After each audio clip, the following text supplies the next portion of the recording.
പുത്തനാൽക്കൽ ഭഗവതി ക്ഷേത്രത്തിൽ ചൊവ്വാഴ്ച പകൽപൂരത്തോടെയുള്ള മകരച്ചൊവ്വ ആഘോഷം നടക്കും.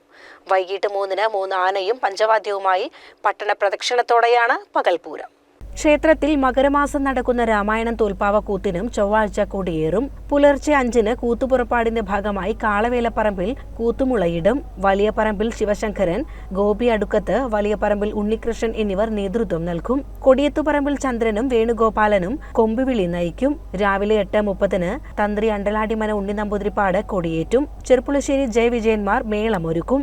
കൊടിമരച്ചുവട്ടിൽ നിറവറ സമർപ്പണവുമുണ്ടാകും.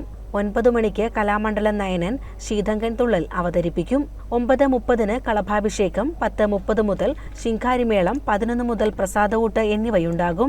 വൈകിട്ട് 3-ന് 3 ആനയും പഞ്ചവാദ്യവുമായി പട്ടണ പ്രദക്ഷിണത്തോടെയാണ് പകൽപൂരം. രാത്രി 8-ന് കൽപ്പാത്തി ബാലകൃഷ്ണന്റെ തായമ്പകയും 9:30-ന് ചെറുപ്പുളശ്ശേരി രാജേഷിന്റെയും ചെറുപ്പുളശ്ശേരി ഹരിഹരന്റെയും കേളിയുമുണ്ടാകും. രാത്രി 12-നാണ് കതിരേറ്റം. കൊടിയത്തുപറമ്പിൽ ബാലൻ, ഉണ്ണികൃഷ്ണൻ, രാധാകൃഷ്ണൻ, ഹരിനാരായണൻ, ഗോപി തുടങ്ങിയവർ നേതൃത്വം നൽകും. കൂനത്തറ കെ വിശ്വനാഥ പുലവരും സംഘവുമാണ് രാമായണം തോൽപ്പാവക്കൂത്ത് അവതരിപ്പിക്കുന്നത്. ഫെബ്രുവരി 12-ന് പുത്തനാൽക്കൽ പൂരവും 13-ന് പുത്തനാൽക്കൽ കാളവേലയും ആഘോഷിക്കും. CCN ചെർപ്പുളശ്ശേരി.